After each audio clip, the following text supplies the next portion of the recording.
अच्छा बनाइए। सुजाता जी को एक गिफ्ट देना चाहता है। तो বন্ধুরা দেখতেই পাচ্ছেন সব আলু পটল। তো বন্ধুরা এবার আমি দিয়ে দিলাম রেড কালার রাওয়া ঘি। তো বন্ধুরা কত সুন্দর করে দেখুন কষানো হয়ে গেছে। আমি এটা করি।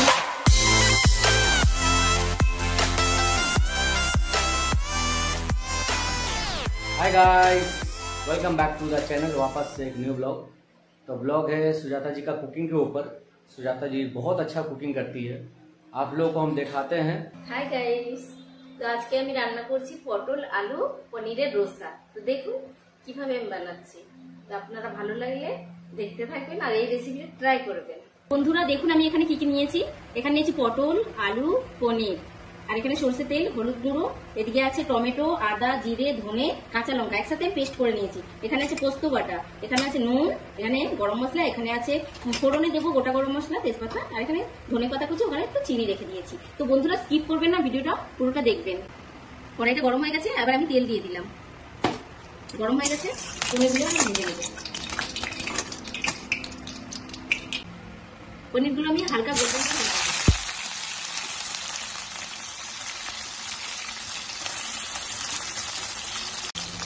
তো বন্ধুরা দেখতেই পাচ্ছেন পনিরটা কি সুন্দর গোল্ডেন কালার হয়ে গেছে। আর বেশি ভাজবো না, বেশি ভাজলে পোড়া হয়ে গেলে পনিরটা খেতে ভালো লাগবে না। হালকা ফ্রাই করে তুলে দেবো। এবার পটলগুলো আমি দিয়ে দিলাম, লাল করে ভেজে নেব।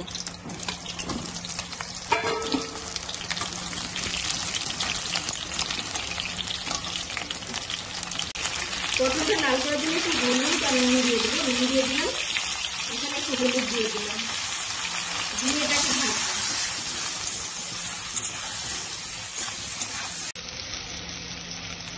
বন্ধুরা দেখতেই পাচ্ছেন এত সুন্দর লাল লাল ভাজা হয়ে গেছে। একদম এরকম লাল করে ভাজলে পটলের তরকারিটা খেতে টেস্ট হয়, না হলে ভালো লাগে না। আর আমি এটা ছাড়ালাম না, এটা না ছাড়িয়ে কেটে করেছি। ছাড়িয়ে দিলে প্যাচ প্যাচ করে, ভালো লাগে না খেতে। এবার আমার ভাজা হয়ে গেছে, এটা উঠিয়ে নেব। তো বন্ধুরা পটল ভাজা হয়ে গেছে, এবার আমি আলুটাও একই তেলে ভেজে নেব।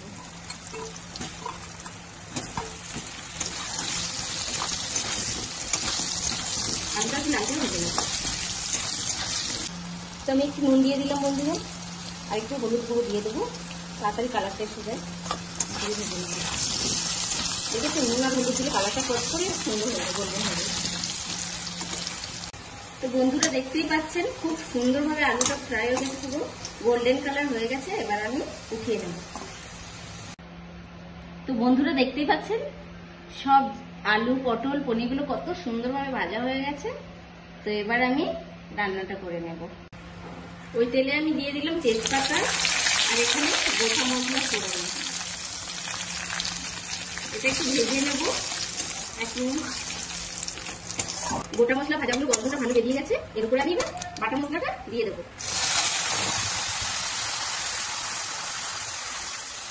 বাটা মশলাটা যতক্ষণ তেল থাকবে আমি এসে ভাজতে থাকবো। তো বন্ধুরা এত সুন্দর মশলা থেকে তেল ছেড়ে গেছে। এবার আমি এতে আলুটা দিয়ে আবার একটু কষিয়ে নেবো। আলুগুলো দিয়ে দিলাম, ভাজা আলুগুলো।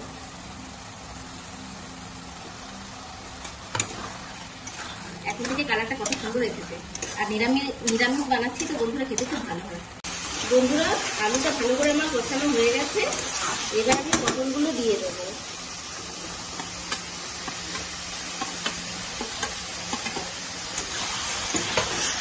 পটলগুলো দিয়ে আমি একটু ভালো করে কষিয়ে নেব।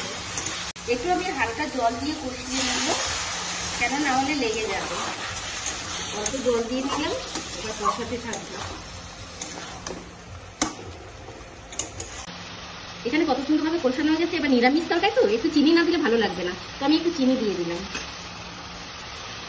চিনি দিয়ে আর একটু কষাবো।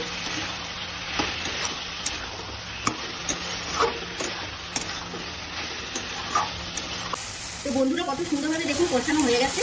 আমি এবার পরিমাণ মতন ধরে যতটা রাখছি জল দিয়ে দেবো। খুব সুন্দরভাবে কষাতে হবে, তবে তরকারি টেস্টটা ভালো লাগে। এবার আমি জল দিয়ে দিলাম এখানে পরিমাণ মতন। আলু পটলগুলো সিদ্ধ হবে তো, এই জন্য আমি একটু বেশি ঝোল রাখবো না, রসা রসা রাখবো একটু, এতটাই ঝোল দিলাম। এবার আমি ঢাকা দিয়ে দেবো 15 মিনিট ঢাকা দিয়ে। এবার আমি এটা ঢাকা দিয়ে দিলাম। তো তো বন্ধুরা কিছুক্ষণ তো হয়ে গেছে, এবার আমি ঢাকাটা খুলবো পনিরটা দেওয়ার জন্য। দেখুন তরকারিটা এত সুন্দর কালার এসছে, লোভনীয় কালার। আমি পনিরগুলো দিয়ে দিলাম। আপনারা কে কোথায় থেকে ভিডিওটা দেখছেন কমেন্ট করে আমায় জানাবেন। পনিরটা দিয়ে আমি আরেকটু ঢাকা দিয়ে দেবো, আলুটা সিদ্ধ হতে দেবো আরেকটু হবে। এবার আমি আর একটু ঢাকা দিয়ে দেবো 10 মিনিটের জন্য। তো বন্ধুরা আমি এবার পোস্ত বাটাটা দিয়ে দেবো। দেখুন পোস্তটা সিলে বেটে রেখেছিলাম, পোস্ত বাটাটা উপর দিয়ে দিলাম, দিয়ে একটু নাড়িয়ে দেবো খুন্তিটা দিয়ে।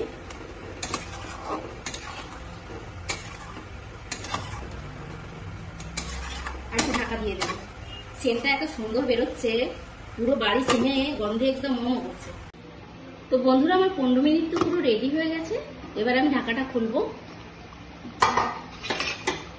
দেখো আলুগুলো কত সুন্দর সিদ্ধ হয়ে গেছে দেখুন বন্ধুরা। এবার আমি একটু দিয়ে দেবো গরম মশলা। দেখুন আমি বাড়িতে বানিয়েছি গরম মশলাটা, কেনা না, আমি বাড়িতেই নিজেই বানিয়েছি। তো এটা আমি উপর থেকে ছড়িয়ে দেব।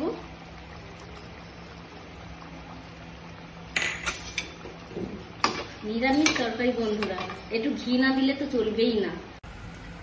তো বন্ধুরা এবার আমি দিয়ে দিলাম রেড কালার গাওয়া ঘি, উপর দিয়ে ছড়িয়ে দিলাম। ঘিটা দিলে খেতে ভালো লাগবে নিরামিষ তরকারি। আর একটু ধনেপাতা কুচি দিয়ে দিলাম।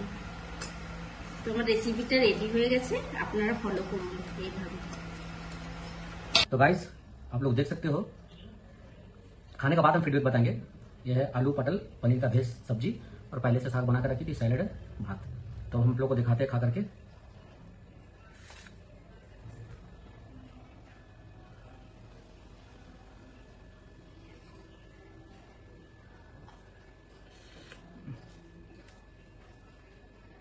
आलू बहुत अच्छा तरीका से सीजा है, और पटल भी आप लोगों को दिखाते हैं, बहुत गर्म है, पर कोई ना, देख सकते हैं पटल भी कितना अच्छा सीज गया है। अब इसको एक बाइट लेंगे हम पनीर के साथ।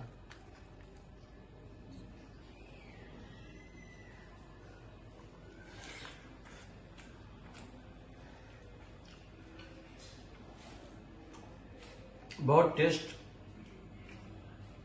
पटल का सब्जी मेरा फेवरेट है, क्योंकि छोटा में हम लोग शादी ब्याह में जाते तो पटल का सब्जी बनता था, बंगाली लोगों को शादी में बहुत अच्छा लगता था।